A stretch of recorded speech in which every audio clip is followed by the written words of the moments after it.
সকাল ৯টার সংবাদে আপনাদেরকে স্বাগতম।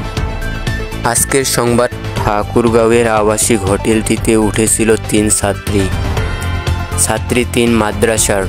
হোটেলটিতে লাইসেন্স ছাড়া পরিচালিত হতো। স্থানীয় বলছেন এর দায় ভবন মালিক, তাকেও জবাবদিহি করা প্রয়োজন।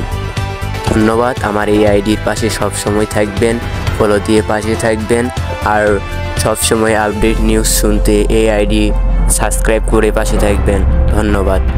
এখন ম্যাজিস্ট্রেট কি বলে তার অভিযান শুনি। তারা ঘুরে ঘুরে দেখেছেন এবং হোটেলটির বিরুদ্ধে যেই অনিয়মের অভিযোগ ছিল তাদের কাছে, সেই অভিযোগগুলো তারা খতিয়ে দেখেছেন। পরবর্তী সময়ে তারা সিলগালা করতে বাধ্য হয়েছেন কাগজপত্র না দেখাতে পেরে। তবে একটি বিষয় বলে রাখি, এই আবাসিক হোটেলটিতেই ৩ জন মাদ্রাসার ছাত্রী নিখোঁজ হয়েছিল। তার পরবর্তী সময়ে এই হোটেলটিতে এসে উঠেছিল, এখান থেকেই আবার বেরিয়ে যায়, তারপরে কিন্তু নিখোঁজ হয় ৩ ছাত্রী।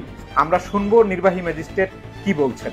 এই ঠাকুরগাঁও রোড আবাসিক হোটেল, যেটি ঠাকুরগাঁও রোড এলাকায় অবস্থিত, এই হোটেলের অনিয়ম এবং অব্যবস্থাপনার বিষয়ে আজ আমি সরেজমিনে পরিদর্শন করতে এসে দেখি যে এই হোটেলের কোনো লাইসেন্স নেই এবং এখানে পরিদর্শন রেজিস্টার প্রপারলি মেইনটেইন করা হচ্ছে না।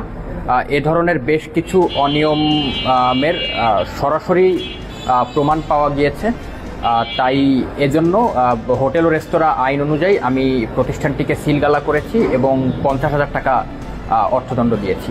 তাই এই অভিযান অব্যাহত থাকবে।